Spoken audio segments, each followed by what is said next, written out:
বাবার অসুস্থতার খবর টেলিগ্রামে পেয়ে বিকাশ তার স্ত্রীকে নিয়ে দ্রুত বেরিয়ে পড়ল গ্রামে ফিরে যাবার উদ্দেশ্যে। মাথার মধ্যে একটা প্রশ্ন সারাক্ষণ উঁকি মারছে, কি এমন হলো বাবার যে টেলিগ্রাম পাঠিয়ে দ্রুত তাকে গ্রামে ফিরতে বলা হলো। তাই মনটা ভীষণ চঞ্চল হয়ে আছে বিকাশের। কাজ থেকে ফিরে এসেই স্ত্রী সূচনাকে বলল, এই শোনো, তাড়াতাড়ি তৈরি হয়ে নাও, এখনই গ্রামে যেতে হবে। সূচনা কিছু বলতে যাবে, ঠিক তখনই বিকাশ বলল, কোনো প্রশ্ন করো না, রাস্তায় যেতে যেতে বলবো। সূর্য তখন পশ্চিম আকাশের দিকে ঢলে পড়েছে। দিনের পড়ন্ত বেলা এবং সন্ধ্যের আগমনে গাড়ি ছুটে চলেছে দুরন্ত গতিতে।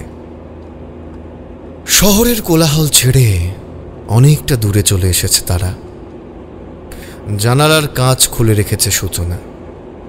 বাইরে মৃদু মন্দ বাতাস বইছে, আর সেই বাতাস গায়ে এসে লাগছে শীতল পরশ নিয়ে। চারপাশে নীরবতা, শুধু গাড়ির ইঞ্জিনের মৃদু গর্জন আর চাকার ঘর্ষণের শব্দ ভেসে আসছে। দুপাশে বিস্তীর্ণ ফাঁকা মাঠ, কোথাও কোথাও দূরে বিন্দু বিন্দু আলো দেখা যাচ্ছে। কোনো বাড়িঘর কিংবা পথচারীদের মিটমিটে লণ্ঠন হতে পারে। সূচনা একসময় আর ধৈর্য রাখতে পারল না, আগ্রহ নিয়েই জিজ্ঞাসা করল, আরে আর কত দূর? ড্রাইভিং সিটে বসে থাকা বিকাশ এক ঝলক পাশে তাকিয়ে অস্থিরভাবেই বলল, এই তো চলে এসেছি প্রায়। সামনে দেখো, এই মাঠটা পেরোলেই একটা গ্রাম পড়বে, সেটাই হলো আমাদের ওই ধবলডাঙ্গা গ্রাম। তাহলে তুমি কি গাড়িটা মাঠে নামাবে নাকি? আরে না না, মাঠে গাড়ি নামানোর কি আছে, সামনে চৌরাস্তায় একটা মোড় আছে, ওখান দিয়ে যাব, ওইটাই কম সময় লাগবে। সূচনা বিয়ের পর এই প্রথম বিকাশের সঙ্গে শ্বশুর বাড়ি চলল। বিকাশ শহরে কাজ করে এবং সেখানেই সূচনার সঙ্গে তার আলাপ হয়। তারপর বাড়ির সম্মতিতেই তাদের বিয়ে হয়। বিয়েটা শহরেই হয়েছিল এবং বিকাশের বাবা দাঁড়িয়ে থেকে তাদের বিয়েও দিয়েছিল। কিন্তু কাজের ছুটি না পাওয়ার জন্য সূচনার কখনো গ্রামের বাড়ি যাওয়ার সুযোগই হয়নি। সূচনাই প্রথম গ্রামের বাড়ি যাচ্ছে, তাই খুবই উত্তেজিত। বিকাশ টেলিগ্রামের খবরটা সূচনাকে জানায়নি, যদি এই নিয়ে সূচনা চিন্তা করে। গাড়ি ছুটে চলেছে আপন বেগে। সূচনা বাইরের দিকে তাকালো। চাঁদের আলোয় মাঠের ঘাসগুলো যেন চকচক করছে। কোথাও কোথাও দূরের গাছগুলো অন্ধকারের মাঝে ছায়ার মতো দুলছে। গাড়ির গতির সঙ্গে তাল মিলিয়ে রাতের বাতাস যেন আরও শীতল হয়ে উঠেছে। এখন শুধু অপেক্ষা গ্রামের পথ ধরে পৌঁছে যাওয়ার। কিছু দূর যেতেই গাড়ি প্রচণ্ড ঝাঁকুনি দিয়ে থেমে গেল। বিকাশ আচমকা ব্রেক কষায় সূচনার সামনে হেলে পড়ল। কপালটা গিয়ে ধাক্কা খেল ড্যাশবোর্ডে। উফ, আর একটু হলেই তো মাথাটা ফেটে যেত। কিভাবে গাড়ি চালাও তুমি? বিকাশ কপালে ভাঁজ ফেলে বাইরে তাকালো। গলায় একটা অস্বস্তি মিশে গেল তার। না জানি কি হলো, সামনে মনে হলো যেন কেউ এসে পড়লো। এই তুমি একটু ভেতরে বসো তো, আমি দেখি আসি সত্যি সত্যি কেউ চাপা পড়লো কিনা।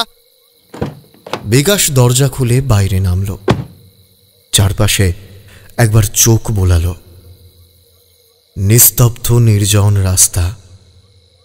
সামান্য দূরে ফাঁকা মাঠে অন্ধকার গাঢ় হয়ে বসে আছে। শীতল বাতাস ধীরে ধীরে বইছে। আশেপাশে ঝিঁঝি পোকার ডাক ছাড়া কিছুই শোনা যাচ্ছে না। বিকাশ ফিসফিস করে নিজেই বলল, কেউ তো নেই, তাহলে হয়তো আমার মনের ভুল। রাস্তায় যাস না, ওই রাস্তায় গেলে আর ফিরে আসবি না। বিকাশ চমকে ঘুরে তাকালো। অন্ধকারের মধ্য থেকে একটা কুঁজো হয়ে যাওয়া লোক এগিয়ে আসছে। হাত দুটো কাঁপছে তার, চোখ দুটো উন্মাদনার আগুনে জ্বলছে। মুখের দাঁতগুলো কেমন যেন কুঁচকে যাওয়া, লালচে হলদেটে চামড়া। হঠাৎ করে কে রে? হতে পারে এই পাগল, কিন্তু আমার কথা সত্যি, ওই রাস্তায় যাস না, ওটা একটা মড়ক মারির মাঠ।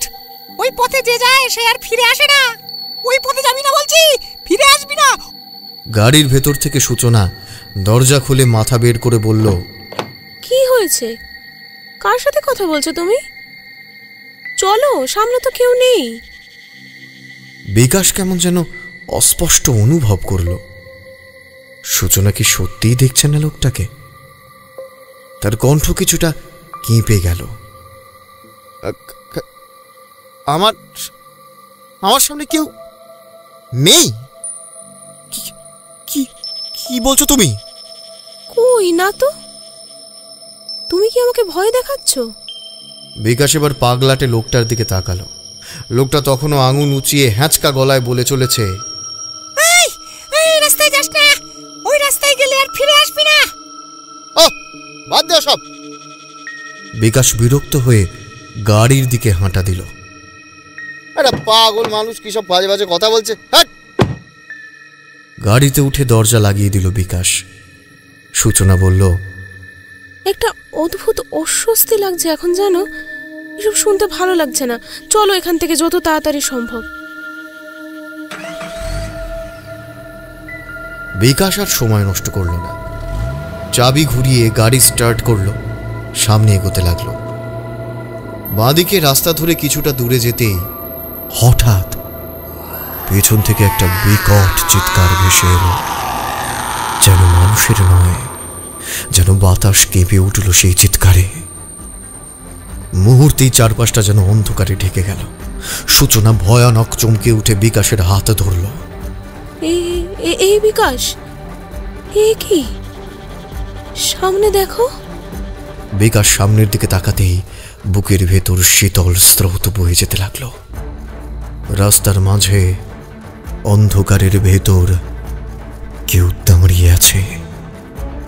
একসময় একটা বিকট শব্দ শোনা যায়, আর তারপর সব কিছু শেষ হয়ে যায়। চারিদিকে নিস্তব্ধ নিঝুম পরিবেশ, আর কোনো শব্দ শোনা যায় না।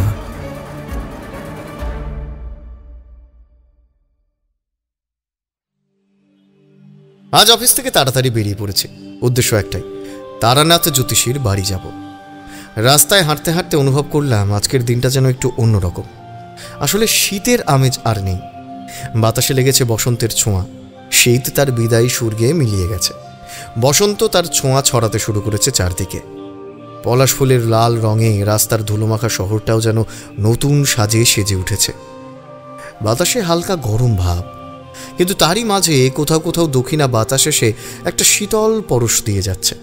এই সময়টাতে কলকাতাকে আরও একটু অন্যরকম রূপে দেখা যায়। চারপাশের কোলাহল যেন একটু থেমে গিয়ে একটা অদ্ভুত মাদকতা ছড়িয়ে পড়ে বাতাসে। এমন দিনে কাজে মন বসানো কঠিন। সকাল থেকেই মনে হচ্ছিল আজ আর অফিসে থাকা যাবে না। কিশোরীকেও তাই আগে ভাগেই বলে রেখেছিলাম সন্ধ্যায় তারানাথের বাড়ি যাব। কতদিন যায়নি তার কাছে।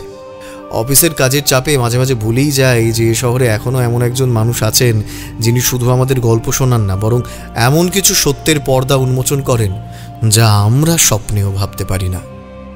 কাজ সেরে যত তাড়াতাড়ি সম্ভব বেরিয়ে পড়লাম। মোড়ের মাথায় কিশোরী অপেক্ষা করছে। দূর থেকেই দেখতে পেলাম তাকে। হাতে একটা ছোট প্যাকেট, মুখে একটা হালকা হাসি। সন্ধ্যের আলো তখনও পুরোপুরি ফুরিয়ে যায়নি। আকাশে একটা কমলা আভা লেগে আছে। পাশের দোকান থেকে সে তারানাথের জন্য একটা পাসিং শোয়ের প্যাকেট কিনল। আমি গরম গরম জিলিপি আর সিঙ্গারা নিয়ে নিলাম। কিশোরী একটু কপট রাগ দেখিয়ে বলল, এত দেরি করলে কেন?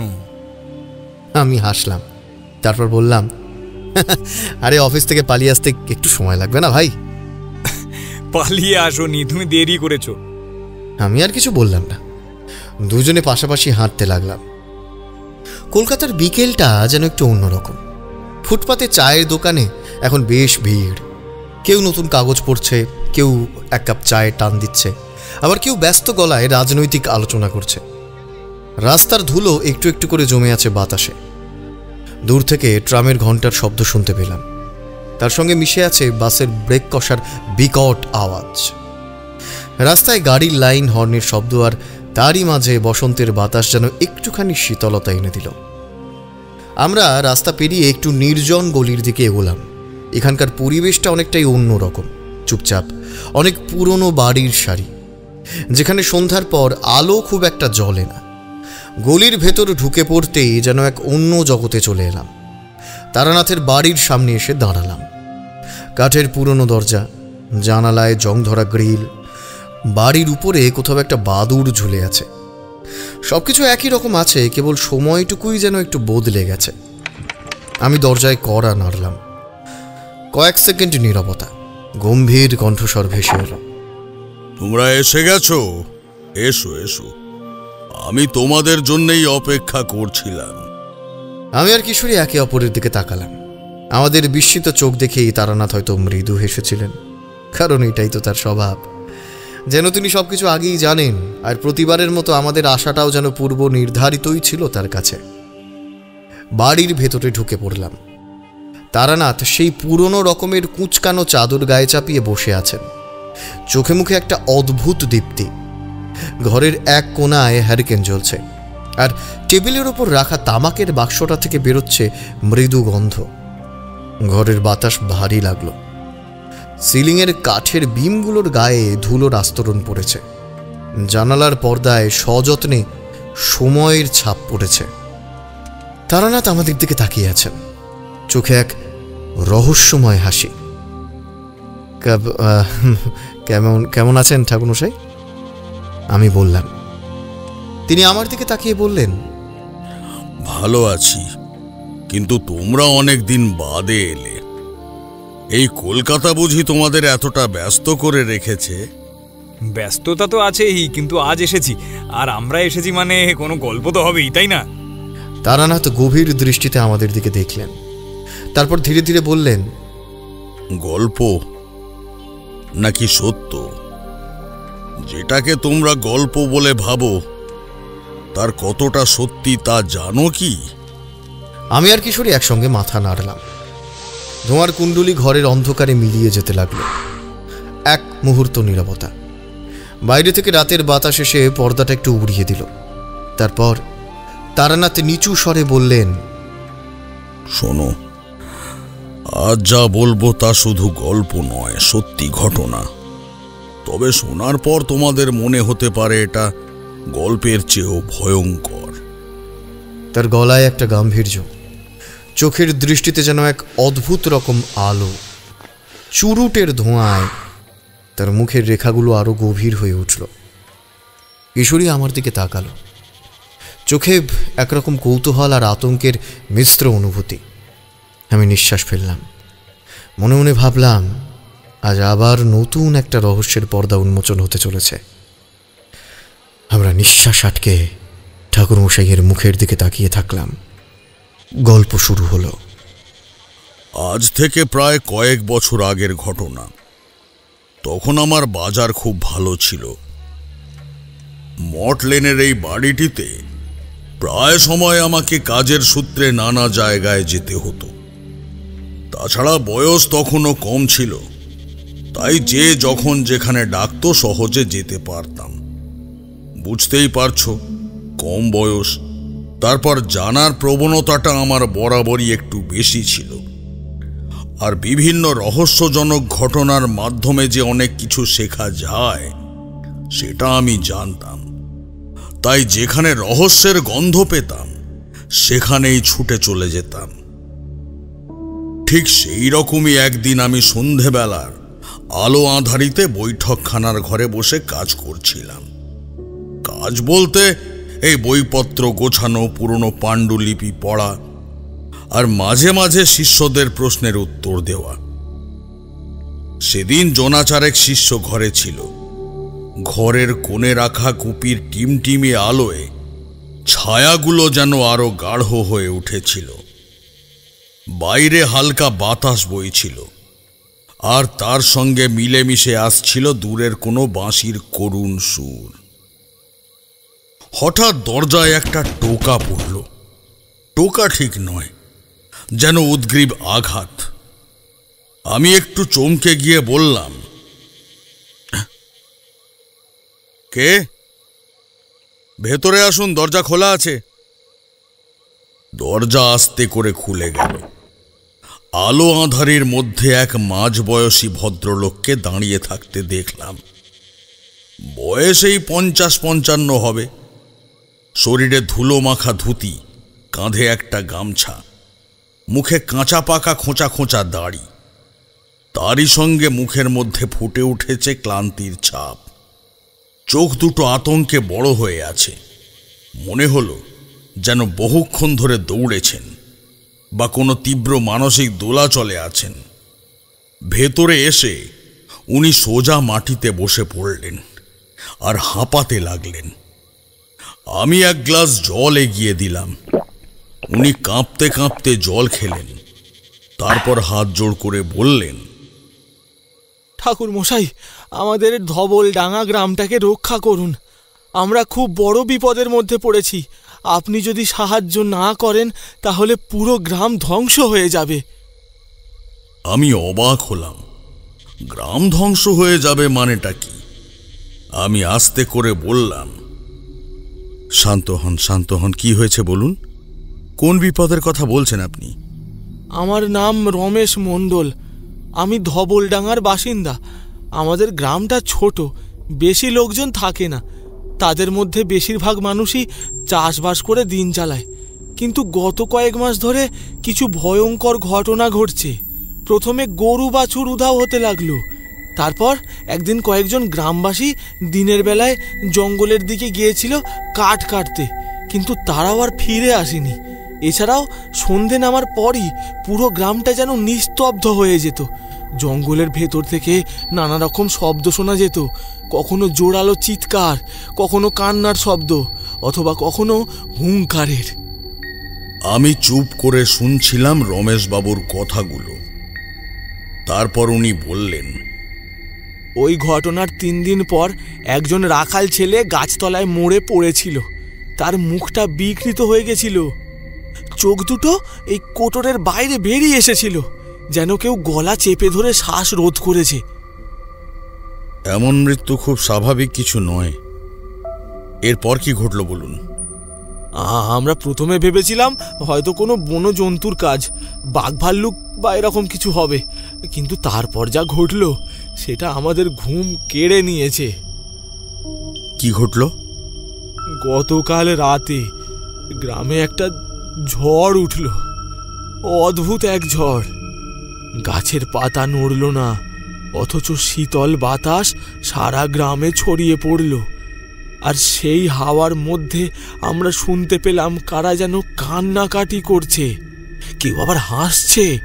মনে হলো পুরো আকাশে অসংখ্য মানুষের ছায়া নড়ছে। ভয় পেয়েও আমরা কিছু লোক মিলে বেরোলাম দেখার জন্য গ্রামের সামনের ওই মড়কামারির মাঠের দিকে। ওই দিকে তাকাতেই বুকের রক্ত জল হয়ে গেল। মড়কমারির মাঠ? আমি নামটা শুনেই চমকে উঠলাম। ধবলডাঙ্গা গ্রামের সামনে যে মাঠে বহুদিন আগে মহামারীতে শত শত মানুষ মারা গিয়েছিল, সেখানে। তখন থেকেই জায়গাটা অলক্ষণে বলে মনে করা হয়।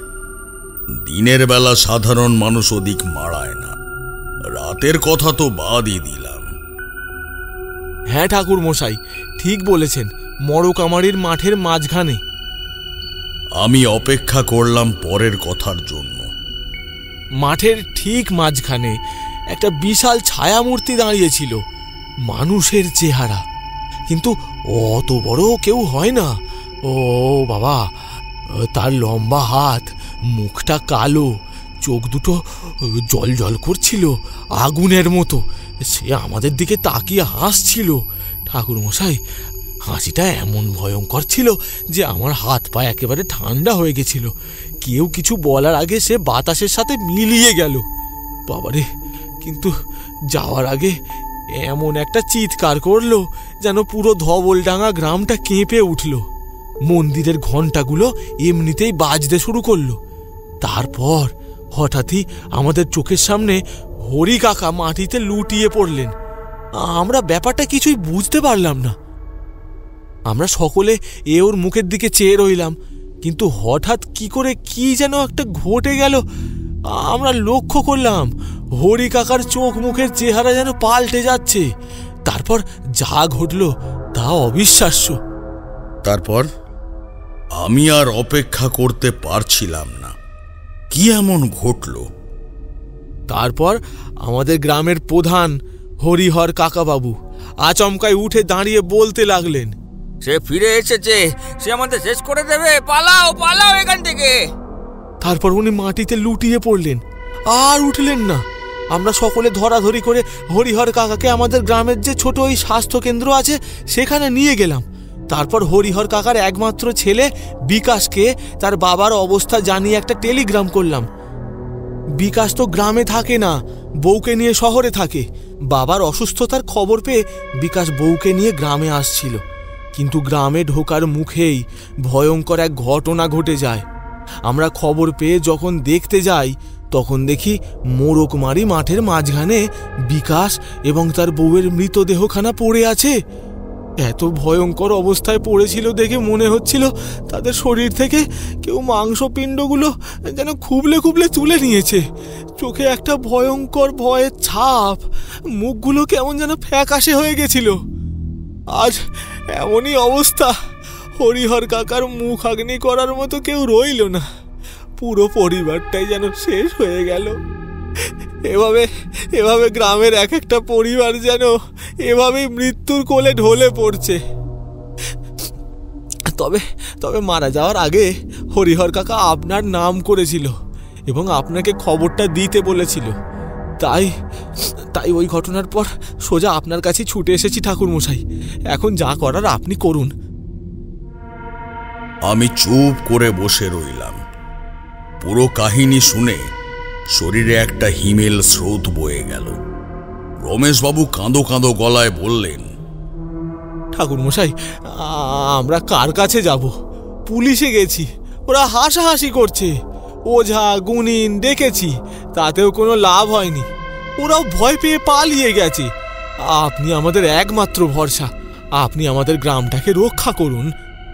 আপনার যা করার করুন ঠাকুরমশাই, আমরা সব শুনব, শুধু আমাদের গ্রামটাকে রক্ষা করুন। আমি একটু গভীরভাবে ভাবলাম। পুরনো কাহিনী মনে পড়ে গেল। এমন ঘটনা আগেও ঘটেছে, হয়তো কয়েক বছর আগে। এসব নতুন কিছু নয়। তাই আমি আস্তে করে বললাম, আমি আসবো তোমাদের গ্রামে, কিন্তু কিছু শর্ত আছে। আমি তোমাদেরকে যা যা করতে বলবো সেটা শুনতে হবে, কোনো প্রশ্ন করা চলবে না। আপনার যা করার করুন ঠাকুরমশাই, আমরা সব শুনব, শুধু আমাদের গ্রামটাকে রক্ষা করুন। আমি রমেশবাবুর মুখে সব কথা শুনে ধীরে ধীরে উঠে দাঁড়ালাম। জানালার বাইরে তাকালাম, দেখলাম অন্ধকার ঘনিয়ে আসছে।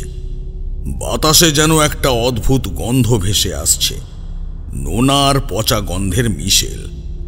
আমার মনে হলো এই লড়াই সহজ হবে না, কারণ মোরকমারির মাঠের বিভীষিকা আমার আজও মনে আছে। মোরগমারির মাঠের বিভীষিকা? ব্যাপারটা ঠিক বুঝতে পারলাম না। কই এরকম কোনো ঘটনার কথা তো আপনি আমাদের আগে বলেননি। মোরকমারির মাঠের সেই ভয়ানক ঘটনা আমি আজও ভুলতে পারি না। আজ থেকে বহু বছর আগে এই মাঠে এমন এক মড়ক লেগেছিল, তাতে গোটা গ্রাম ধ্বংস হয়ে গিয়েছিল। যেন গোটা গ্রামের বাতাস দূষিত হয়ে গেছিল। কতজন যে প্রাণ হারিয়েছিল তার কোনো হিসেব নেই। তখনকার দিনে ডাক্তার ওষুধের তো অভাব ছিলই, তার উপর লোকে এটাকে দেবতার অভিশাপ ভেবে পালিয়ে বাঁচতে চেয়েছিল। কিন্তু মৃত্যুর হাত থেকে কে আর পালাতে পারে না বাঁচা যায়? আমি লক্ষ্য করলাম কিশোরী গভীর মনোযোগ দিয়ে শুনছিল, তার চোখে মুখে কৌতূহল। আমিও একটু নড়ে চড়ে বসলাম, যেন গল্পের গতি বুঝতে চাইছি। ঠাকুরমশাই কথাটা বলে থামলেন, যেন বহু পুরনো এক দুঃস্বপ্ন আবার নতুন করে তাঁর মনে জেগে উঠেছে। তারপর গভীর শ্বাস ফেলে বললেন, বেশ কয়েক বছর আগে, তখন সময়টা ছিল শরৎকাল। ওই মোড়ক মাড়ির মাঠেই প্রথম কয়েকটা কাক আর কিছু অন্যান্য প্রজাতির পাখি মরে পড়েছিল। প্রথম অবস্থায় সবাই ভাবল হয়তো কোনো বিষাক্ত খাবার খেয়ে পাখিগুলোর এই অবস্থা হয়েছে, কিন্তু 2-4 দিন যেতে না যেতেই দেখা গেল ওই মাঠে কয়েকটা গরু মোষ মরে পড়ে আছে।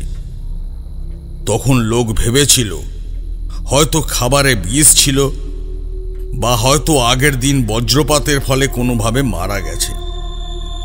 অবশ্যই এই ঘটনার পর কিছু কিছু মানুষের মনে নানা প্রশ্ন উঁকি মেরেছিল। অনেকে ভেবেছিল একসঙ্গে পাখিরা বিষাক্ত খাবার খাচ্ছে, আবার একসঙ্গে মোষ গরু এরাও বিষাক্ত খাবার খেয়ে মারা যাচ্ছে। এটা একটু অস্বাভাবিক ঘটনা নয়। কিন্তু তারপর যখন একই সঙ্গে 5-10 জন মানুষ হঠাৎ জ্বরে পড়ে মারা যেতে লাগলো, তখন বোঝা গেল এটা কোনো সাধারণ রোগ নয়।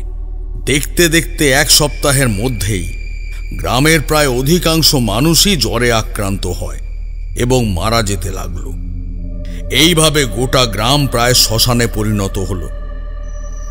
বাড়ি ঘর ফাঁকা হয়ে গেল।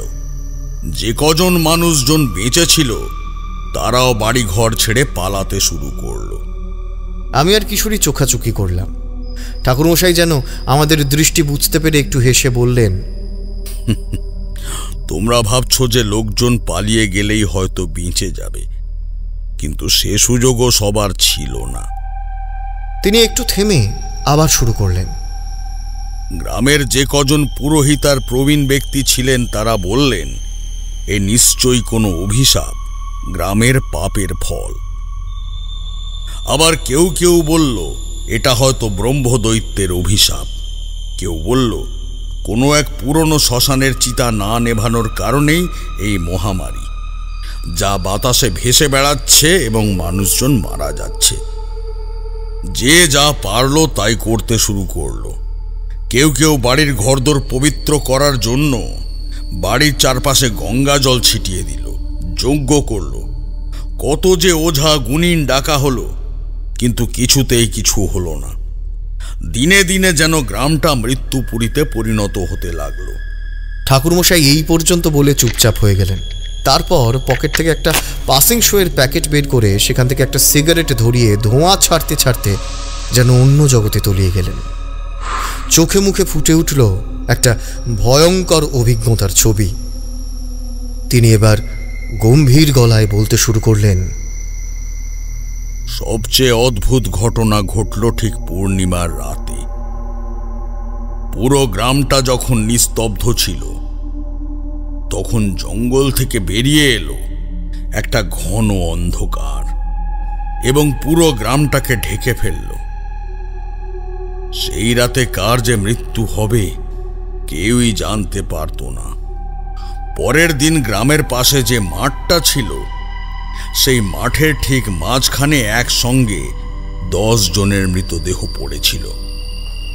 সবচেয়ে আশ্চর্যের ব্যাপার হলো তারা কিন্তু কেউই অসুস্থ ছিল না। আগের রাতেও তারা সুস্থ শরীরেই ঘুমিয়েছিল, অথচ সকালে দেখা গেল তাদের মৃতদেহ পড়ে আছে ওই মাঠের মাঝখানে। তাদের শরীরে কোনো ক্ষত চিহ্ন নেই, অথচ শরীরে রক্ত নেই এক ফোঁটাও। পুরো শরীরটা যেন ফ্যাকাশে হয়ে গেছে, চোখগুলো কোটরের মধ্যে বসে গেছে, আর মুখে এক অদ্ভুত আতঙ্কের ছাপ, যেন কিছু একটার ভয় ওদের প্রাণ কেড়ে নিয়েছে। তাহলে তো ব্যাপারটা শুধুই মহামারী নয়, এর মধ্যে কিছু অলৌকিক ব্যাপারও ছিল। ঠিক তাই। লোকে বলে ওই রাতে মাঠে একটা অদ্ভুত আলো দেখা গিয়েছিল।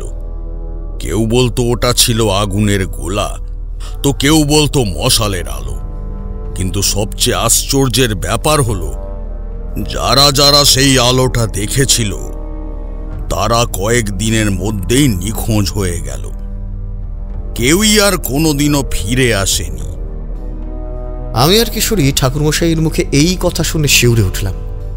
ঠাকুরমশাই এক গভীর শ্বাস নিয়ে বললেন, আজও পূর্ণিমার রাত। যদি কেউ সাহস করে মাঠের ধারে দাঁড়ায় সে নাকি ওই আলো দেখতে পায়, কারণ ওই আলো একমাত্র পূর্ণিমার চাঁদের আলো মাঠে পড়লে তবেই দেখা যাবে। তবে যারা একবার দেখেছে তাদেরকে আর কেউ কোনোদিনও খুঁজে পায়নি। গল্পটা শুনে আমরা স্তব্ধ হয়ে গেলাম। রাতের হাওয়া একটু ঠান্ডা হয়ে এলো, আর আমাদের গায়ে একটা অদ্ভুত শীতল স্রোত বয়ে গেল। সত্যি কিছু কিছু জায়গার ইতিহাস হয়তো মাটির নিচেই থেকে যায়, কিন্তু তার ছায়া কখনো মুছে যায় না। আমি কৌতূহলবশত জিজ্ঞাসা করলাম, তাহলে ঠাকুরমশাই, আপনি কি রমেশবাবুর কোনো সাহায্য করতে পারেননি? ধবলডাঙ্গা গ্রাম কি ধ্বংস হয়েছে?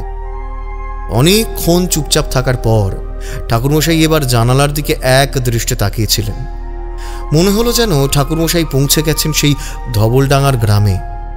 চোখে মুখে ফুটে উঠল ভয়ঙ্কর এক ঘটনার প্রতিচ্ছবি। ঠাকুরমশাই গম্ভীর গলায় বললেন, না, গ্রাম ধ্বংস হয়নি। আজও এই গ্রাম আছে এবং গ্রামের মানুষজন সুখে স্বাচ্ছন্দ্যেই রয়েছে। আর পাশাপাশি রয়েছে সেই ভয়ানক মাঠটিও। কিন্তু আজ মানুষ অনেক সচেতন হয়ে গেছে। এখন আর ওই গ্রামে কোনো দুর্ঘটনা ঘটে না। তবে ওই মাঠটা কিন্তু বরাবরের জন্যে অভিশপ্ত ছিল না। একটা দুর্ঘটনা ঘটে এই মাঠ অভিশপ্ত হয়ে গেছে। অভিশপ্ত মানে? কিভাবে অভিশপ্ত হলো এই মাঠ? ঠাকুরমশাই, সেই ঘটনাটা আপনি বুঝিয়ে বলুন। আর অভিশাপ কি কাটানো সম্ভব হয়েছে? সেটা বলবো বলেই তো মোড়কমারির মাঠের সেই বিভীষিকাময় রহস্যজনক ঘটনা কিভাবে ঘটেছে সেটা বলছি। আগে পুরোটা শোনো, তাহলে সব বুঝতে পারবে। তাহলে শোনো, আজ থেকে বহু বছর আগে এই ধবলডাঙ্গা ছিল এক ছিমছাম ছোট গ্রাম, যেন শহরের কোলাহল থেকে একদম আলাদা এক শান্তির আশ্রয়। গ্রামের এক প্রান্তে ছিল এক বিশাল গভীর জঙ্গল, অন্ধকার আর রহস্যে ভরা। দিনের বেলায়ও সেখানে একটা চাপা স্নিগ্ধতা, যেন প্রকৃতির নিজস্ব নিস্তব্ধতার ভাষা। আরেক পাশে ছিল বিস্তীর্ণ ফাঁকা মাঠ, যাকে সকলে বলতো মোড়কমারির মাঠ। নামের উৎস কেউ ঠিক বলতে পারত না, তবে গ্রামবাসীদের মুখে মুখে নানা কাহিনী ঘুরত। কারো মতে বহু আগে এখানে এক ভয়ানক ঝড়ের পর মাঠটা এক রাতে সাদা কুয়াশায় ঢাকা পড়ে গিয়েছিল। আর কেউ কেউ বলতো এটা নাকি পুরনো আমলের কোনো যুদ্ধক্ষেত্র, যেখানে বহু সৈন্য প্রাণ হারিয়েছিল। হয়তো তাদের আত্মারা এখনো মাঝরাতে যুদ্ধ করে। গ্রামের মানুষজন ছিল একেবারেই সরল সিধে, সহজ সরল জীবন যাপনে অভ্যস্ত। তাদের বেশিরভাগই ছিল কৃষক, যারা মোড়কমারির মাঠের উর্বর মাটিতে ধান, গম, সর্ষে কিংবা নানা সবজি ফলাত। ক্ষেতের আল বেয়ে বেয়ে যেত ছোট ছোট সেচের খাল, আর মাঠের ধারে সারি সারি তাল গাছ মাথা উঁচিয়ে দাঁড়িয়ে থাকত, যেন গ্রামের অতীতকে পাহারা দিচ্ছে। তবে শুধু চাষবাসেই গ্রামের জীবন থেমে থাকত না। অনেকেই ছিল যারা জঙ্গলের ওপর নির্ভর করত। সেই গভীর অরণ্য থেকে কাঠ সংগ্রহ করা, মধু আহরণ করা, শালপাতা কুড়িয়ে শহরের বাজারে বেচে সংসার চালানো, এসব ছিল তাদের দৈনন্দিন কাজ। বেশ কিছু মানুষ ছিল যারা বুনো ফল সংগ্রহ করত, কেউ বা আবার শুকনো পাতা জড়ো করে বিক্রি করত আগুন জ্বালানোর উপকরণ হিসেবে। তবে এই সব কাজ সহজ ছিল না। জঙ্গলের মধ্যে লুকিয়ে থাকত বন্য প্রাণী, মাঝে মাঝে সাপখোপের উপদ্রব ছিল। কিন্তু তবুও মানুষজন ভয় না পেয়ে প্রতিদিন দল বেঁধে জঙ্গলে ঢুকত। সন্ধ্যার আগেই ফিরে আসত, কারণ একবার সন্ধ্যা নামলে সেই জঙ্গল হয়ে উঠত আরো বেশি রহস্যময়, একেবারে অন্য রকম। গ্রামের বড়রাও বলতো এই জঙ্গলে নাকি কিছু আছে যা রাতের বেলায় জেগে ওঠে। তবে সেই গল্প কেউ খুলে বলতো না, শুধু একরকম সতর্কতার সুর শোনা যেত তাদের কণ্ঠে। কিন্তু গ্রামের ছেলেমেয়েরা এসব কথায় ভয় পেত না, বরং তাদের কৌতূহল আরো বেড়ে যেত। তবে তারা কখনো রাতের বেলা জঙ্গলের ধারে ঘেঁষত না। আর মড়কমারির মাঠ, সেটাও সন্ধ্যার পর অলৌকিকভাবে বদলে যেত, যেন অদৃশ্য কিছু একটার অপেক্ষায় নিঃসাড় পড়ে থাকত মাঠের বুকে। একদিন হঠাৎ করেই শহর থেকে কিছু লোক এসে হাজির হয় ধবলডাঙ্গা গ্রামে। তারা গাড়ি চেপে এলো, ঝকঝকে পোশাক পরা, চোখে সোনালি ফ্রেমের চশমা। গ্রামের লোকেরা এমন মানুষ খুব কমই দেখেছে। শহুরে লোকেরা নিজেদের ব্যবসায়ী বলে পরিচয় দিল এবং এক অদ্ভুত প্রস্তাব দিল গ্রামবাসীদের। তারা বলল, এই গ্রামটা দারুণ সম্ভাবনাময়। এই গভীর জঙ্গলের জায়গায় যদি আমরা একটা বড় ফ্যাক্টরি বানাই, তাহলে তোমাদের সবার জীবন বদলে যাবে। তোমরা আর গরিব থাকবে না, তোমাদের জন্য পাকা বাড়ি হবে, রাস্তা হবে, বিদ্যুৎ আসবে, কাজের কোনো অভাব থাকবে না। গ্রামের সহজ সরল মানুষগুলো এত বড় স্বপ্ন আগে কখনো দেখেনি। শহরের লোকেরা আরো বলল, তোমাদের কাজ বলতে তো শুধু এই গাছগুলো কেটে ফেলে আমাদের সাহায্য করা, আর কিছুই না। এরপর আমরা সব ব্যবস্থা করব। তোমাদের আর খেতে কাজ করতে হবে না, জঙ্গলে কাঠ কুড়িয়ে বেড়াতে হবে না। তোমরা ফ্যাক্টরিতে কাজ পাবে, ভালো বেতন পাবে, তোমাদের জীবন বদলে যাবে। এই প্রস্তাব শুনে গ্রামবাসীরা হতবাক হয়ে গেল। তারা নিজেদের কুঁড়ে ঘর, টিনের চালের ঘর, কাদা মাটির উঠান আর রাতের কুয়াশায় ঢাকা মড়কমারির মাঠের দিকে তাকিয়ে ভাবল, এ সত্যিই সম্ভব। শহরের বড়লোক ব্যবসায়ীরা তাদের নতুন জীবন দিতে চাইছে। এক মুহূর্তের জন্য কেউ কেউ সন্দেহ করলেও বেশিরভাগ মানুষই খুব দ্রুত রাজি হয়ে গেল। শহরের লোকেরা তাদের উৎসাহ দিতে লাগল। তারা কাগজের নকশা দেখিয়ে বলল, এই দেখো, এখানে থাকবে কারখানা, ওখানে ওই দেখো ওখানে থাকবে তোমাদের নতুন পাকা ঘর, তোমাদের ছেলেমেয়েরা স্কুলে যাবে, হাসপাতাল হবে, দোকানপাট হবে। গ্রামের লোকেরা অবাক হয়ে তাকিয়ে থাকলো সেই রঙিন নকশার দিকে। এতদিন তারা শুধু শহরের গল্প শুনেছে, কিন্তু নিজের গ্রাম শহরের মতো হয়ে যাবে এটা কল্পনাও করেনি।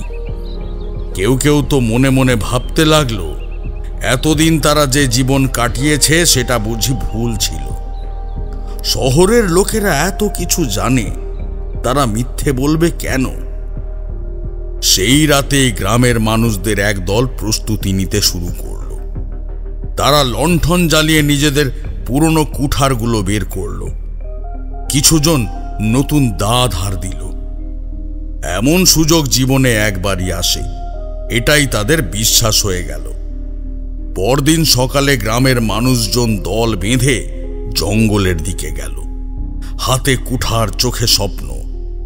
প্রথম গাছটিতে কুঠার বসানোর আগে তারা এক মুহূর্ত দাঁড়িয়ে রইল, যেন মনের মধ্যে কোথাও একটু দ্বিধা কাজ করছে। কিন্তু শহরের লোকেরা হাসি মুখে চিৎকার করল, চলো শুরু করো, তোমাদের ভবিষ্যৎ এখানেই লেখা আছে। গ্রামের এক প্রবীণ লোক একটু দূরে দাঁড়িয়েছিলেন। তার বয়স অনেক, শরীর জীর্ণ, কিন্তু চোখের দৃষ্টি ছিল গভীর। তিনি একটা দীর্ঘশ্বাস ফেলে শুধু বললেন যে জঙ্গলটাকে সরিয়ে দিলে তারা যে কি হারাবে সেটা তারা এখন বুঝতে পারছে না। কিন্তু তার কথা কেউ শুনল না। একজন কৃষক কুঠার তুলল আর প্রথম গাছটা কুপাতে লাগলো। গ্রামের মানুষজন হাততালি দিল, শহরের লোকেরা খুশি হয়ে গেল। কিন্তু কেউ জানতো না এই একটা গাছ কাটা মানেই একটা গল্পের শেষ, আর সেই গল্পের শেষটা সুখকর হবে কিনা তা তখনও অজানা ছিল। এই গভীর জঙ্গলে বনদেবী ছিলেন এক নীরব ত্রাতা, যিনি যুগ যুগ ধরে প্রকৃতির ভারসাম্য রক্ষা করে এসেছেন। গ্রামের প্রবীণরা জানত, জঙ্গলের মাঝখানে এক বিশাল বেল গাছের নিচে তিনি বিরাজ করেন। এই গাছের চারপাশ ছিল রহস্যে মোড়া।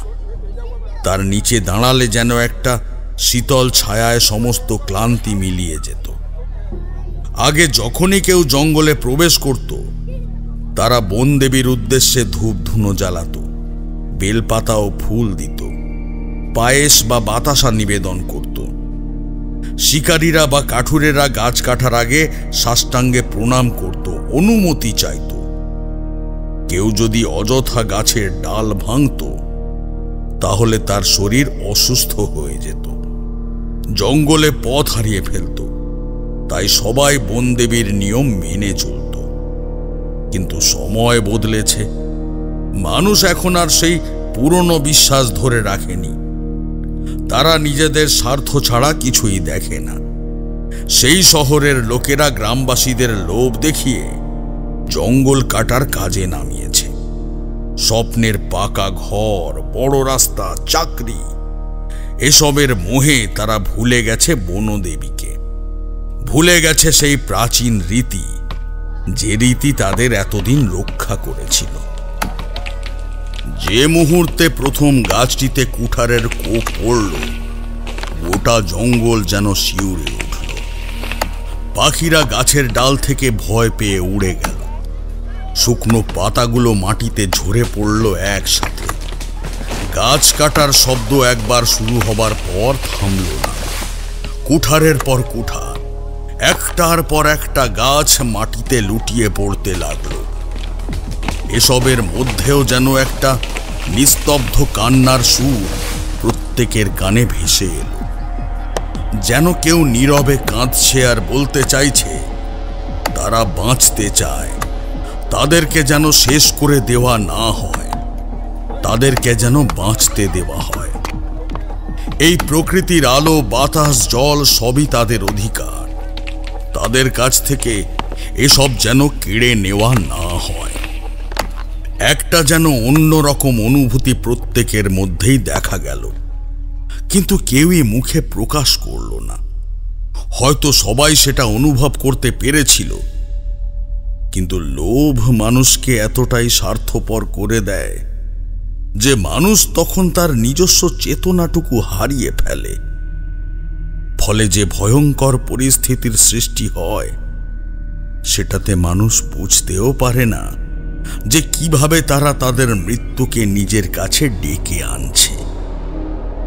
ঠিক সেই সময় হঠাৎ একটা ভয়ানক ঝড়ের বাতাস বইতে শুরু করল। আকাশ কালো হয়ে এলো, যেন সূর্য ঢেকে গেল। বাতাস প্রথমে আস্তে আস্তে বইতে লাগলো, তারপর সেটা এত প্রবল হলো যে মানুষের গায়ে ধাক্কা দিতে লাগলো। কেউ তখন নিজের পায়ে সোজা হয়ে দাঁড়িয়ে থাকতে পারছিল না। গাছের পাতাগুলো আকাশে উড়ে যেতে লাগলো, ধুলো, মাটি সব চোখে মুখে ঢুকে গেল। মনে হচ্ছিল বাতাসের ভেতর দিয়ে কেউ কাঁদছে, একটা অদ্ভুত শোঁ শোঁ শব্দ। গ্রামের লোকেরা ভয়ে একে অপরের দিকে তাকাতে লাগলো। শহরের লোকেরা প্রথমে ভাবল হয়তো এটা একটা সাধারণ ঝড়, কিন্তু তারপরই তারা বুঝতে পারল এই বাতাস স্বাভাবিক কিছু নয়। বাতাসের তীব্রতা এতটাই বাড়ল যে গ্রামের কয়েকজন ভয় পেয়ে হাতের কুঠার ফেলে দিল। কেউ কেউ তো দৌড়ে পালাতে লাগলো। বনের ভেতর একটা অদ্ভুত কম্পন শুরু হলো, যেন মাটির নিচে কিছু নড়াচড়া করছে। মনে হচ্ছে যে কটা গাছ কাটা গেছে তাদের আত্মাগুলো যেন ভয়ঙ্কর রূপ ধারণ করেছে এবং মানুষগুলোকে ধরতে আসছে। হয়তো সামনে পেলেই ঘাড় মটকে ফেলবে। একটি গাছ যখন মরে, তখন শুধু গাছটা প্রাণ হারায় না, তার সাথে হারায় পাখির বাসা, সাপের লুকোনোর জায়গা, শিকড়ের টান, পাতার দোলা। মানুষ জানতো না প্রতিটি গাছে একটা জীবন আছে, একটা আত্মা আছে। গাছ কাটার পরও তার পাতাগুলো বাতাসে ঘুরে বেড়ায়, তার আত্মা যেন কোথাও হারিয়ে যেতে পারে না। এক প্রবীণ বৃদ্ধা, যিনি আগে বনদেবীর জন্য নিয়মিত পুজো দিতেন, তিনি কাঁপা কাঁপা গলায় বললেন, তোমরা বনদেবীর আশ্রয় ধ্বংস করছো। এই ঝড় কোনো সাধারণ ঝড় নয়, এটা ওর অসন্তোষ। কিন্তু ততক্ষণে অনেক দেরি হয়ে গেছে। ঝড় আরো তীব্র হলো, একটার পর একটা গাছ উপড়ে যেতে লাগলো, ঠিক যেমন মানুষ তাদের কেটেছিল। যেন প্রকৃতিও প্রতিশোধ নিচ্ছে। মানুষ এখনো বুঝতে পারেনি তারা কেবল একটা গাছ কাটেনি, তারা নিজের ভবিষ্যৎ কেটে ফেলেছে। ঝড়ের তাণ্ডব শেষ হবার পর শহরের লোকেরা দিশেহারা হয়ে পড়েছিল। তারা গ্রামবাসীদের বলল, এটা সাময়িক, আমরা আবার ফিরে আসব, কাজ শেষ করব। তারা তাড়াহুড়ো করে গাড়িতে উঠল, যেন কোনো এক অজানা আতঙ্ক তাদের গ্রাস করেছে। কিন্তু গ্রামবাসীরা তখনও বোঝেনি যে তারা কি ভয়ঙ্কর ভুল করে ফেলেছে। শুধু একজনই বুঝতে পারছিলেন, গ্রামের সেই প্রবীণ মানুষটি। তার কাঁপা কণ্ঠে সে বলল, তোমরা একটা মারাত্মক ভুল করেছ। বনদেবী রুষ্ট হয়েছেন। এ জঙ্গল ছিল ওর আশ্রয়স্থল, তোমরা সেটাকে ধ্বংস করেছ। এবার যে বিপদ আসছে সেটা তোমাদের কল্পনাতেও আসবে না। কিন্তু তার কথা কেউ শুনল না। শহরের লোকেরা ফিরে গেল, আর গ্রামবাসীরা আবার তাদের স্বাভাবিক জীবনে ফিরে যাওয়ার চেষ্টা করল। কিন্তু প্রকৃতি চুপচাপ ছিল না, সে প্রতিশোধ নিচ্ছিল। পরদিন ভোরে কয়েকজন গ্রামবাসী মোড়কমারির মাঠের পাশ দিয়ে যাচ্ছিল। হঠাৎ তারা দেখতে পেল মাঠের মাঝখানে কিছু মনে হয় পড়ে আছে। এরপর তারা সামনে গিয়ে দেখল এবং দেখে চমকে উঠল, কারণ সেখানে শহরের লোকগুলোর নিথর দেহ পড়ে আছে। কেউ একজন চিৎকার করে উঠল, ওরা মরে গেছে! গোটা গ্রাম ছুটে এলো, আর সবাই আতঙ্কিত হয়ে দেখল শহরের মানুষগুলো মাটিতে ছড়িয়ে ছিটিয়ে পড়ে আছে। তাদের শরীরে কোনো আঘাতের চিহ্ন নেই, কোনো রক্ত নেই, কিন্তু সবার চোখ অস্বাভাবিকভাবে খোলা, যেন মৃত্যুর আগে তারা ভয়ঙ্কর কিছু দেখেছিল, যা তাদের আতঙ্কে পাথর বানিয়ে দিয়েছে। কিন্তু কে মারল? কিভাবে তারা মরল? এই প্রশ্ন প্রত্যেকের মনে ঘুরতে লাগলো। কেউ কেউ মনে মনে বিড়বিড় করে বলতে লাগলো, এগুলো অপশক্তির কাজ, এগুলো অপশক্তির কাজ। এই গ্রামে অপশক্তি ভর করেছে, আমরা কেউ রক্ষা পাবো না, আমরা কেউ রক্ষা পাবো না এই অপশক্তির হাত থেকে। এই গ্রামে অপশক্তি ভর করেছে।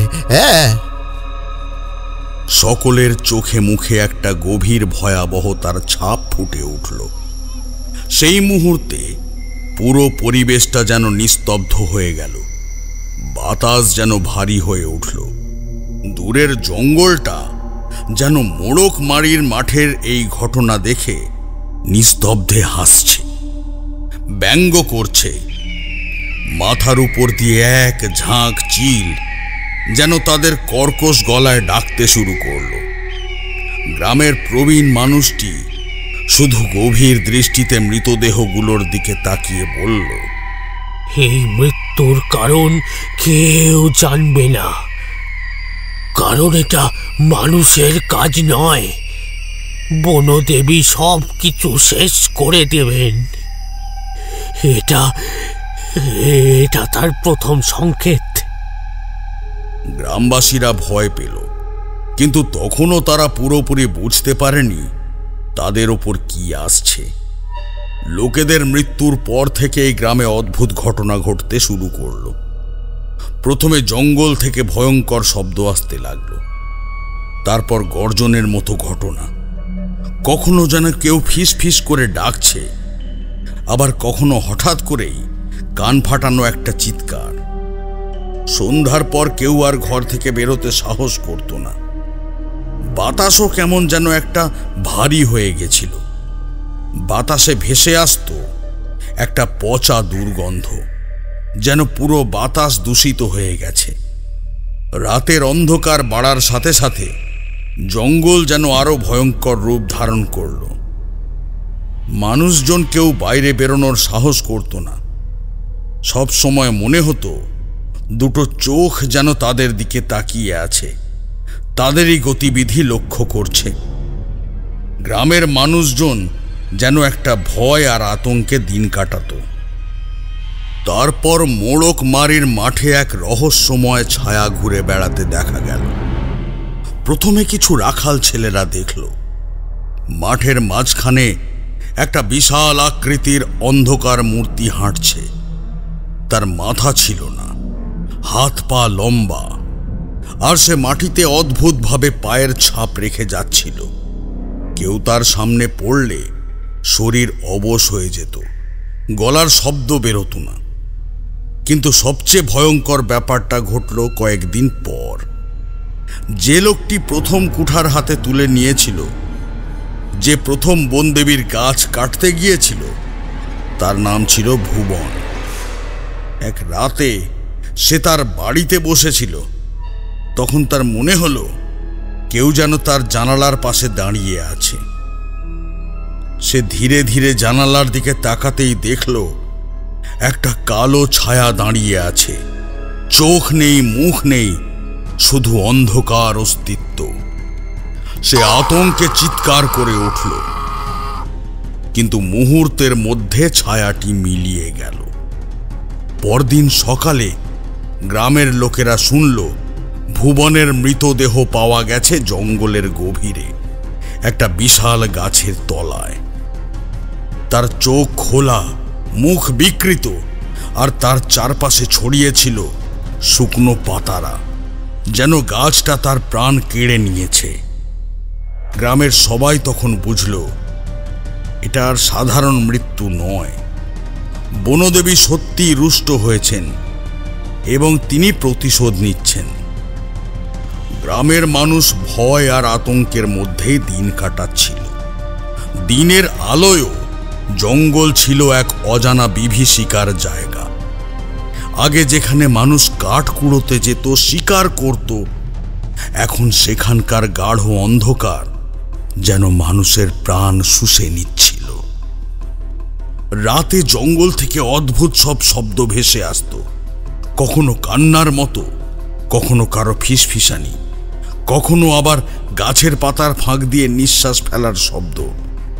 মনে হতো যেন জঙ্গলের সমস্ত গাছগুলো জীবন্ত হয়ে উঠেছে, তারা ঘোরাফেরা করছে, তাদের ওপর অন্যায়ের প্রতিশোধ নেওয়ার জন্য উতলা হয়ে উঠেছে। গ্রামের লোকেরা বুঝতে পারত কিছু একটা তাদের ডাকছে, হাতছানি দিয়ে কাছে টানছে। কেউ কেউ সাহস করে দেখতে গিয়েছিল, কিন্তু তারা আর ফিরল না। মাঠের চাষিদের ক্ষেতের মাঝখান থেকে হঠাৎ উধাও হয়ে যাওয়া যেন সাধারণ ঘটনা হয়ে দাঁড়িয়েছিল। দিনের বেলাতেও মানুষের ছায়া স্বাভাবিকভাবে বড় দেখাতো, যেন কারো অদৃশ্য উপস্থিতি তাদের অনুসরণ করছে। গ্রামের মানুষগুলো সারাক্ষণ ভয়ে ভয়ে দিন কাটাতো। এই বুঝি কোনো অজানা বিপদ তাদের গ্রাস করতে আসছে। এই অবস্থাকে সামাল দেওয়ার জন্যে গ্রামের প্রবীণরা একজোট হয়ে সিদ্ধান্ত নিলেন যে এভাবে আর চলতে পারে না। সবাই জড়ো হলো বৃদ্ধ মহেশ তেওয়ারির বাড়িতে। এই মানুষটি প্রথম দিন থেকেই সাবধান করে আসছিলেন, কিন্তু কেউ তার কথা শোনেনি। তিনি বললেন, এখন একটাই উপায় আছে, আমাদের সবাইকে একসঙ্গে জঙ্গলে যেতে হবে। বনদেবীর পুজো করতে হবে, তার রোষ কমাতে হবে, নইলে একে একে সবাই মারা যাবে। কেউ কেউ প্রথমে দ্বিধায় পড়ল, জঙ্গলে গেলে তো মরতে হবে, কিন্তু মহেশ মাথা নেড়ে বললেন, আমরা যদি একসঙ্গে যাই তাহলে হয়তো বনদেবী আমাদের ক্ষমা করবেন, নাহলে এই গ্রাম আর বাঁচবে না। আর তাছাড়া আমরা যদি বনদেবীর কাছে মাথা নত না করি তাহলে আমরা একে একে সকলে মারা পড়ব। আর মরতেই যদি হয় তাহলে একসঙ্গে মিলে না হয় বনদেবীর হাতেই মরব।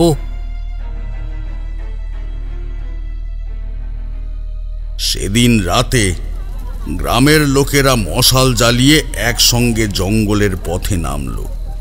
গভীর রাত, জঙ্গলের প্রবেশ মুখে এসে সবাই থমকে দাঁড়ালো। চারদিক ঘন কালো অন্ধকারে ঢাকা, ঠান্ডা বাতাস বইছে, আর কোথাও দূরে একটা নিশাচর পাখি অদ্ভুত স্বরে ডাকছে। মাঝে মধ্যে ঝিঝি পোকার ডাকও শোনা যাচ্ছে। সবার বুক ভয়ে কাঁপছিল, কিন্তু পিছিয়ে যাওয়ার উপায় ছিল না। গ্রামের প্রবীণ মহেশ তেওয়ারি মন্ত্র পড়তে পড়তে এগিয়ে গেলেন। বাকিরাও ধীরে ধীরে পা বাড়ালো। জঙ্গলের যত গভীরে প্রবেশ করল ততই যেন চারপাশের তাপমাত্রা কমতে লাগলো। কারো কারো মনে হলো কোনো অদৃশ্য শক্তি যেন তাদের সঙ্গে যাচ্ছে। মনে হচ্ছে সারাক্ষণ দুটো চোখ যেন তাদের গতিবিধি অনুসরণ করছে। কেউ কেউ দৌড়াতে চাইছিল, কিন্তু মহেশ তেওয়ারি বললেন, শান্ত হও, ভয় পেও না, নইলে পথ হারিয়ে যাবে। একটু সামনে যেতেই একটা অদ্ভুত দৃশ্য দেখা গেল। একটা গাছের ডালে কেউ ঝুলছে। সবাই আতঙ্কে পেছনে সরে এলো, কিন্তু তখনই দেখা গেল ওটা একটা কাটা গাছের শুকনো ডাল। তবে সবাই বলা বলি করতে শুরু করলো যে কয়েক মুহূর্ত আগেও সেখানে কিছু একটা ছিল। তারা আরো গভীরে এগোলো। জঙ্গল ঘন হয়ে আসছিল। বাতাসে অদ্ভুত একটা গন্ধ, স্যাঁতস্যাঁতে মাটির গন্ধ, শুকনো পাতার পচা গন্ধ, আর সেই সঙ্গে একটা অদ্ভুত মন মাতানো ফুলের গন্ধ। কেউ কাঁপা কাঁপা গলায় বলল, আমরা আমরা ঠিক পথেই যাচ্ছি তো? ঠিক তখনই একটা তীব্র বাতাস বইল। মশালগুলো কাঁপতে লাগলো। আগুন নিভে যাবার উপক্রম। জঙ্গলের গভীর থেকে একটা গম্ভীর নারী কণ্ঠের গর্জন ভেসে এলো, তোমরা এখানে কি চাও? সবাই থরথর করে কাঁপতে লাগলো। মহেশ তেওয়ারি হাঁটু গেড়ে বসে বললেন, আমরা ক্ষমা চাইতে এসেছি, আমরা ভুল করেছি। বনদেবী, আমাদের ক্ষমা করুন। আরো তীব্র বাতাস। ঝোপঝাড়ের মাঝে একটা ছায়ামূর্তি স্পষ্ট হতে লাগলো। এক দীর্ঘকায় নারী, যার গায়ে গাছের বাকলের মতো খসখসে চামড়া, চোখ দুটো লাল আগুনের মতো জ্বলছে, যেন এখনই সবকিছু ভস্ম করে দেবে। গ্রামের লোকেরা আতঙ্কে শ্বাস বন্ধ করে ফেলল। এই বনদেবী কি ক্ষমা করবেন, নাকি তাদের সবার জীবন শেষ হবে আজই? বনদেবীর আগুনের মতো জ্বলতে থাকা চোখের দিকে তাকিয়ে গ্রামের মানুষগুলো আতঙ্কে জমে গিয়েছিল। চারপাশে বাতাসের প্রবল ঝাপটা। গাছের ডালপালা একে অপরের সঙ্গে ঠক্কর খাচ্ছিল, আর মাটির নিচ থেকে একটা গুঞ্জনের শব্দ উঠছিল, যেন গোটা জঙ্গল ধ্বংস হয়ে যাবে। কিন্তু প্রবীণ মহেশ তেওয়ারি শান্তভাবে মাটিতে বসে পড়লেন। চোখ বন্ধ করে দুহাত জড়ো করলেন এবং গম্ভীর কণ্ঠে বললেন, হে বনদেবী, আমরা ভুল করেছি।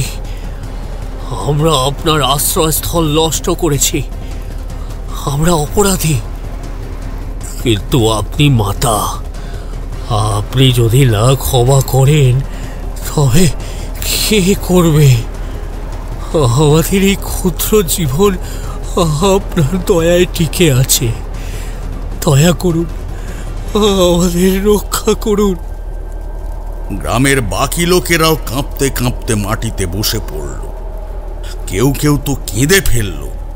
সবার মুখ থেকে একটাই প্রার্থনা বের হতে লাগলো, বনদেবী দয়া করুন, আমাদের রক্ষা করুন, আমাদের অভিশাপ থেকে মুক্ত করুন। বাতাস তখনও তীব্র ছিল, কিন্তু ধীরে ধীরে সেই আগ্রাসী শক্তি কিছুটা স্থিত হল। বনদেবীর ছায়ামূর্তির চোখের জ্যোতি ম্লান হতে লাগল। প্রবীণ মহেশ বুঝলেন এটাই সময়, এখনই পূজার আয়োজন করতে হবে। পূজার আয়োজনের প্রস্তুতি শুরু হলো। পরদিন সকালে গোটা গ্রাম একসঙ্গে জড়ো হলো। সিদ্ধান্ত নেওয়া হলো একটি নির্দিষ্ট দিনে জঙ্গলেই বনদেবীর পূজা হবে। পূজার জন্য প্রয়োজনীয় উপকরণ সংগ্রহ করতে গ্রামের লোকেরা বেরিয়ে পড়ল। প্রবীণদের নির্দেশে সবাই একে একে উপকরণ জোগাড় করল।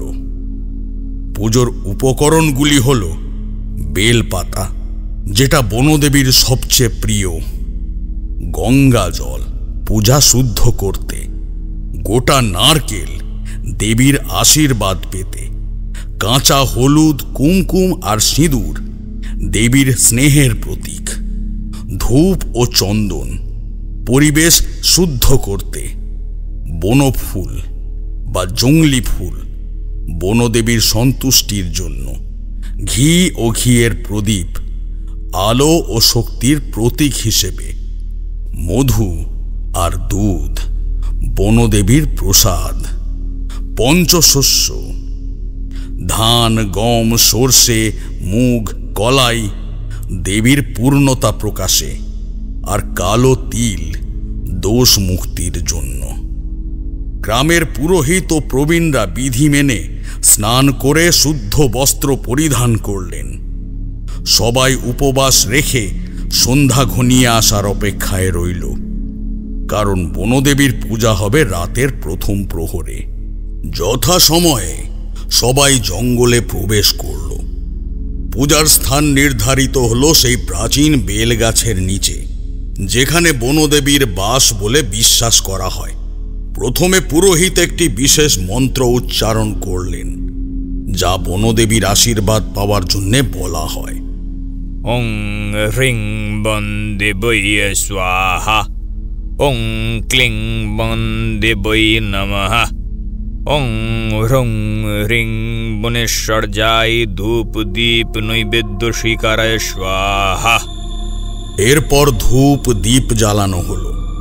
পঞ্চশস্য ছড়িয়ে দেওয়া হলো বনদেবীর আসনের সামনে। সবাই একসঙ্গে কণ্ঠ মিলিয়ে বলতে লাগলো, হে বনদেবী, আপনি প্রকৃতির শক্তি, আপনি আমাদের মাতা। আমরা অপরাধ করেছি, আমাদের ক্ষমা করুন, আমাদের ক্ষমা করুন, আমাদের ক্ষমা করুন।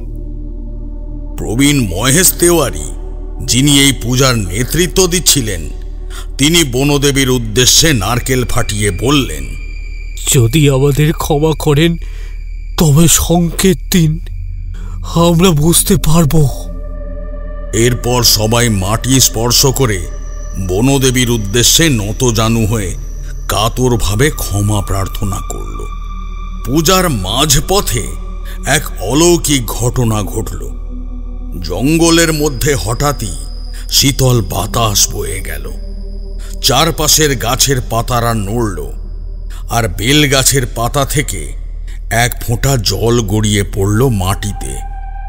সবাই একসঙ্গে চিৎকার করে উঠল, বনদেবী আমাদের ক্ষমা করেছেন, বনদেবী আমাদের ক্ষমা করেছেন। বনদেবী আশীর্বাদ দিয়েছেন, কিন্তু শর্ত রেখেছেন, আর কখনো কেউ এই জঙ্গলে অন্যায় করবে না, গাছ কাটবে না। যদি কেউ লোভী হয় তবে বনদেবীর অভিশাপ আবার ফিরে আসবে। আমরা জঙ্গল রক্ষা করব, আমরা আর ভুল করব না। সেই রাতের পর থেকে গ্রামের রহস্যময় মৃত্যু বন্ধ হয়ে গেল। মড়কমারির মাঠের ছায়ামূর্তিও আর দেখা গেল না। বনদেবীর কৃপায় গ্রামে আবার শান্তি ফিরে এলো। কিন্তু সেই ভয়ঙ্কর অভিজ্ঞতা কেউ কোনোদিনও ভুলতে পারল না। কিশোরী ও আমি এতক্ষণ চুপ করে তাকিয়ে শুনছিলাম ঠাকুরমশাইয়ের কথাগুলো। তারপর বললাম, তাহলে এবারও কি মানুষ আবার ওই জঙ্গলের গাছ কেটেছে, তাই হয়তো বনদেবী রুষ্ট হয়েছেন? গ্রামবাসীরা বনদেবীর রোষ তো আগেও দেখেছে, কিন্তু এবার ব্যাপারটা এত ভয়ঙ্কর কেন? আচ্ছা ঠাকুরমশাই, আমি একটা কথা বুঝতে পারলাম না। এই যে আপনি বললেন কিভাবে গাছ কেটে ফেলার জন্য বনদেবী রুষ্ট হয়েছিলেন, কিন্তু সেই সময়ে যখন বনদেবী রুষ্ট হয়েছিলেন তখন বনদেবী অভিশাপের কোপ থেকে আপনি তো গ্রামবাসীদের উদ্ধার করেননি। তাহলে ওই ঘটনার কথা আপনি জানলেন কিভাবে? তা তো ঠিক, আমি তো সেই সময়ে ওখানে উপস্থিত ছিলাম না। তাহলে ওই ঘটনার কথা আমি জানলাম কিভাবে? কি তাই তো? এটাই তো তোমার মনের প্রশ্ন। আসলে মহেশ তেওয়ারি লোকটা খুব ভালো মানুষ। ওনার সঙ্গে আমার আলাপ হয়েছিল একটা ঘটনাকে কেন্দ্র করে। সেই গল্পটা তোমাদের না হয় অন্য একদিন শোনাবো। মানুষটার অনেক গুণ আছে। আমিও ওনার কাছ থেকে কিছু শিক্ষা পেয়েছিলাম, যেটা ভবিষ্যতে আমারও অনেক কাজে লেগেছে। হ্যাঁ, যেটা বলছিলাম তাহলে শোনো। বনদেবীর রাগ থামানো এক সময় সম্ভব ছিল, কিন্তু এবার আমি যখন রমেশ বাবুর সঙ্গে ধবলডাঙ্গা গ্রামে গেলাম তখন পরিস্থিতি অন্য রকম ছিল। কারণ ধবলডাঙ্গার মানুষ নিজের অজান্তেই এমন একটা অপরাধ করেছে যার প্রায়শ্চিত্ত হয়তো সম্ভব। তারা বনদেবীর আশ্রয় সেই শতাব্দী প্রাচীন বেলগাছটিকে কেটে ফেলেছে। শুধু বনদেবীর ক্রোধই নয়, আরও একটা ভয়ঙ্কর কিছু এখানে ঘটেছে। একটা ভয়ানক আত্মা যে এতদিন মাটির নিচে বন্দী ছিল, সে এখন মুক্তি পেয়েছে। আর সে শুধু প্রতিশোধ চাইছে না, সে পুরো গ্রামটাকে শেষ করে দিতে এসেছে এবং নিজের শক্তি প্রতিষ্ঠা করতে চাইছে। আমি যখন রমেশ বাবুর সঙ্গে ধবলডাঙ্গা গ্রামে যাই তখন প্রথমেই বুঝতে পারি কিছু একটা অস্বাভাবিক ঘটছে। বাতাস ভারী, চারপাশে একটা চাপা গন্ধ আর শীতল শিহরণ। গ্রামে ঢুকতেই আমি লক্ষ্য করলাম গ্রামের চারিদিকে গভীর নীরবতা। কেউ কথা বলছে না, কেউ বাইরের লোকের সঙ্গে দেখা করতেও চাইছে না। যেন একটা অজানা ভয় তাদেরকে তাড়া করছে। মাঠ ফাঁকা পড়ে আছে, গবাদি পশুগুলো অবিন্যস্তভাবে ঘুরে বেড়াচ্ছে, আর কিছু কুকুর দল বেঁধে শূন্যে চেয়ে কেঁদে চলেছে। এ যেন একটা অশুভ সংকেতের ডাক। একজন বৃদ্ধ গ্রামবাসী এসে কাঁপা কাঁপা গলায় বললেন, ঠাকুরমশাই, আপনি এসেছেন, আমাদের বাঁচান। বনদেবী রুষ্ট হয়েছেন, কিন্তু তার থেকেও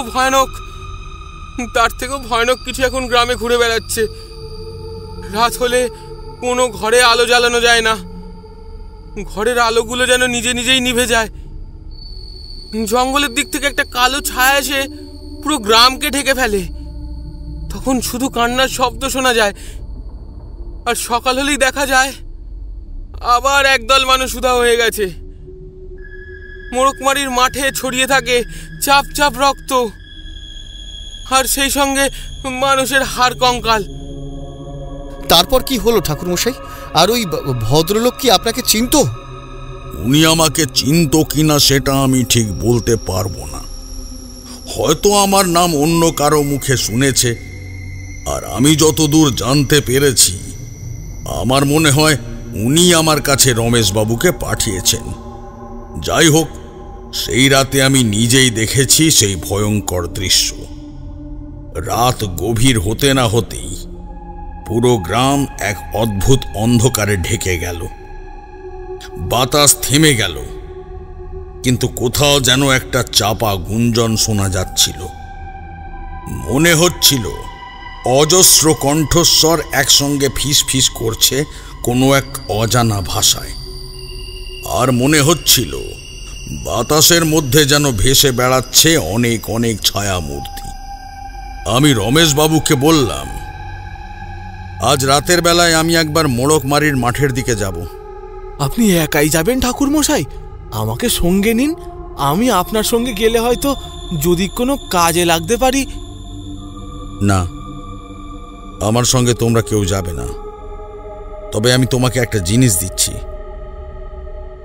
তারপর আমার ঝোলা থেকে বের করলাম একটা লাল শালুতে বাঁধা পুঁটুলি, যেটার ভেতরে ছিল পবিত্র যজ্ঞের ভস্য। আমি রমেশবাবুর হাতে পুঁটুলিটা দিয়ে বললাম, এইটার ভিতরে যা আছে সেটি গোটা গ্রামের চারধারে তুমি ছড়িয়ে দাও, আর সেই সঙ্গে পবিত্র গঙ্গা জল গ্রামের চারধারে ছিটিয়ে দাও। কিন্তু খেয়াল রাখবে, এই কাজ যখন তুমি করবে তখন কেউ যদি তোমার সঙ্গে কথা বলতে চায় বা তোমাকে ডাকে, তুমি কিন্তু কোনো কথা বলবে না বা পেছন ফিরে তাকাবে না। কি আমার কথাগুলো মনে থাকবে তো? হ্যাঁ ঠাকুরমশাই, একদম মনে থাকবে। আপনি যা যা বলবেন আমি ঠিক তাই তাই করব, কোথাও একটুও ভুল হবে না। এরপর আমি সেই দিন রাতের বেলায় মোড়কমারির মাঠের দিকে গেলাম। চারিদিক নিস্তব্ধ, কোনো শব্দ শোনা যাচ্ছে না, শুধুমাত্র আমার পায়ে চলার শব্দ ছাড়া আর কিছুই শোনা যাচ্ছে না। তবে বাতাসে একটা অদ্ভুত গন্ধ ভেসে বেড়াচ্ছে, সেটা কিছুটা আঁশটে গন্ধ। তারপর হঠাৎ আমি লক্ষ্য করলাম আমার সামনে দিয়ে একটা দীর্ঘকায় ছায়া চলে গেল, কিন্তু সেটা কোনো মানুষের ছায়া ছিল না। তার হাতগুলো ছিল অনেক লম্বা, পা মাটির সঙ্গে ঠেকে ছিল না, আর সে যখন হেঁটে যাচ্ছিল তখন আশেপাশের গাছের পাতাগুলো মুহূর্তে শুকিয়ে ঝরে পড়ছিল। আমি বুঝতে পারলাম এই মাঠে এক ভয়ানক অশুভ শক্তি রয়েছে, যা অনেক দিন বন্দী অবস্থায় ছিল। মুক্ত হয়ে এখন আরো ভয়ানক ও শক্তিশালী হয়েছে। যাই হোক, আমি এইবার জঙ্গলের দিকে এগিয়ে গেলাম। ধীর পায়ে আমি জঙ্গলের গভীরে প্রবেশ করলাম। দুপাশে বড় বড় গাছ, মাঝখান দিয়ে চলে গেছে রাস্তা। আমি সেই রাস্তা ধরে সামনের দিকে এগিয়ে চলেছি। সমস্ত জঙ্গল নীরব নিস্তব্ধ, একটা ডাকও শোনা যাচ্ছে না, তবে মাঝে মধ্যে বাতাসে শোঁ শোঁ শব্দ শোনা যাচ্ছে। হঠাৎ মনে হলো দূরে যেন একটা আলো জ্বলছে। আলো ঠিক নয়, যেন অন্ধকারের মধ্যে আলোর একটা স্ফুলিঙ্গ। আমি পায়ে পায়ে সামনে এগিয়ে গেলাম। তারপর আমি দেখলাম যেখানে প্রাচীন বেলগাছটা ছিল ঠিক সেখানে এক দেবী বসে ধ্যান করছিলেন। তার সমস্ত শরীর থেকে যেন একটা উজ্জ্বল আলো ছড়িয়ে পড়ছিল।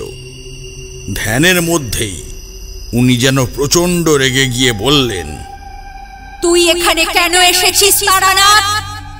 তুই চলে যা এখান থেকে।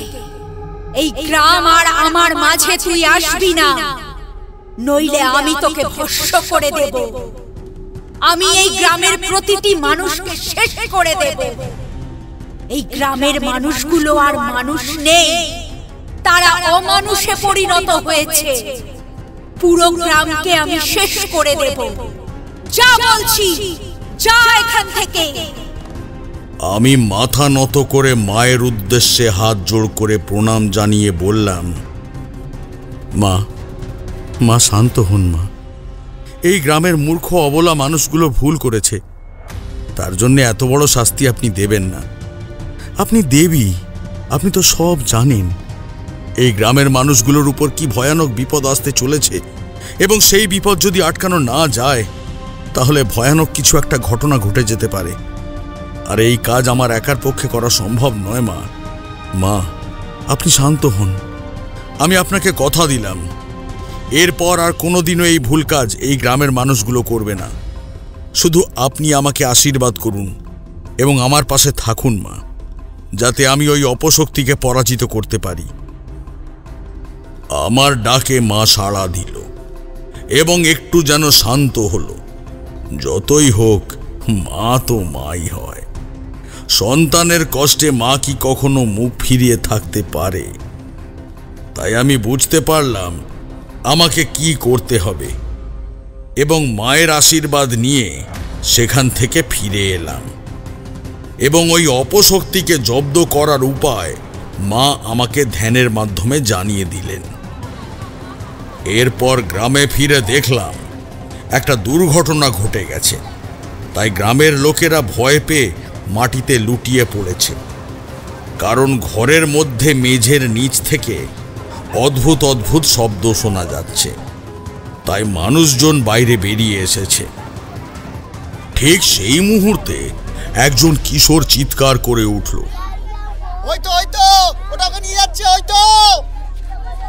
আমরা তাকিয়ে দেখলাম একটা লোক ঘুমন্ত অবস্থায় খাট থেকে উঠে হাঁটতে শুরু করলো, যেন কোনো অদৃশ্য শক্তি তাকে টেনে নিয়ে যাচ্ছে। আমরা দৌড়ে গিয়ে ধরতে গিয়েছিলাম, কিন্তু ছায়ামূর্তিটি এক ঝটকায় ছেলেটাকে নিয়ে উধাও হয়ে গেল। তখনই বুঝলাম এটা শুধু বনদেবীর রোষ নয়, এর পেছনে আরো বড় কিছু লুকিয়ে আছে। গ্রামের এক বৃদ্ধা তখন কাঁদতে কাঁদতে বললেন, বাবা, এটা বনদেবীর রাগ নয়, এটা সেই পুরনো পাপের প্রতিশোধ।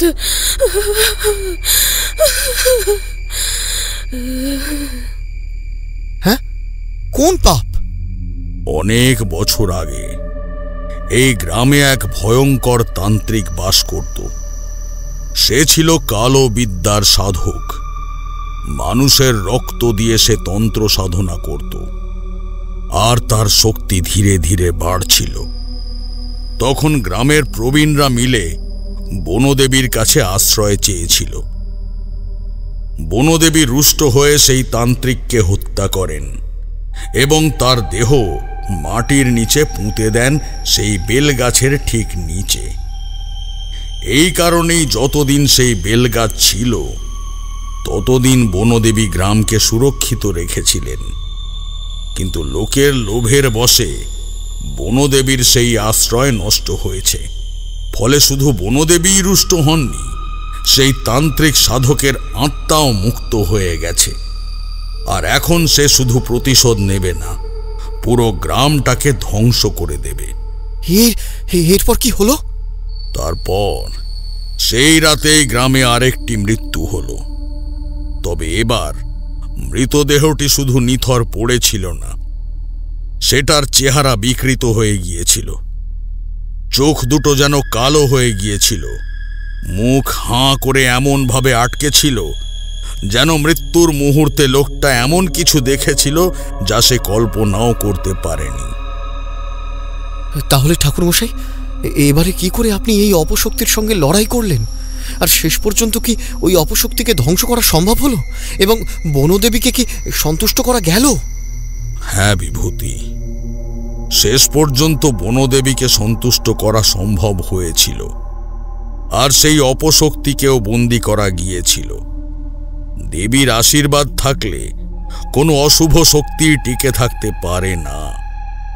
তবে এই কাজ সহজ ছিল না। এক ভয়ঙ্কর রাতের সাক্ষী ছিলাম আমি। সেই রাতটা ছিল পূর্ণিমার রাত। সেই রাতেই বনদেবীকে সন্তুষ্ট করার জন্য বিশেষ নিয়ম মেনে পূজার আয়োজন করা হয়। প্রথমেই সব গ্রামবাসী শুদ্ধি স্নান করে। পুরোহিত শুদ্ধ বস্ত্র পরিধান করেন। পূজার জন্য প্রয়োজনীয় উপকরণগুলো একত্রিত করা হয়।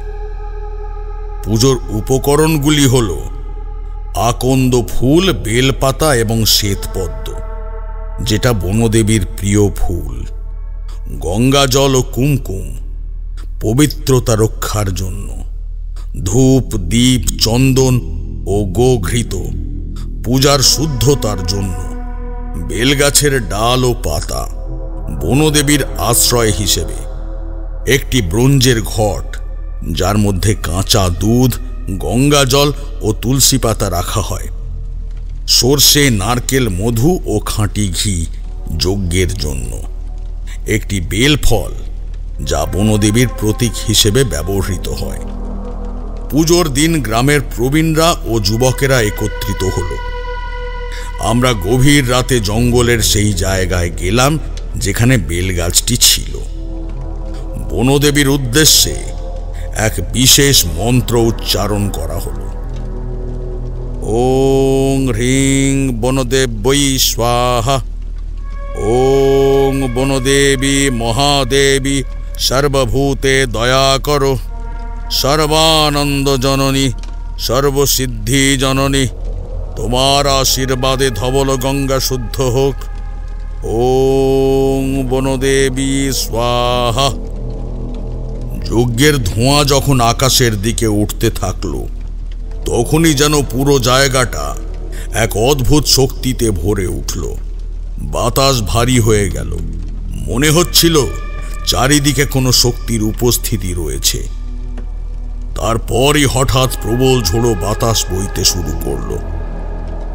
আমরা বুঝতে পারলাম যে অপশক্তি মুক্ত হয়ে গেছে, কিন্তু যাওয়ার আগে তার রোষ ভয়ঙ্করভাবে চারিদিকে ছড়িয়ে পড়ছে। বাতাসের মধ্যে একটা গা ছমছমে অনুভূতি, যেন চারপাশের অন্ধকার আরো কালো হয়ে উঠল। একজন অনুভব করল যেন কেউ তাদের গলা টিপে ধরছে।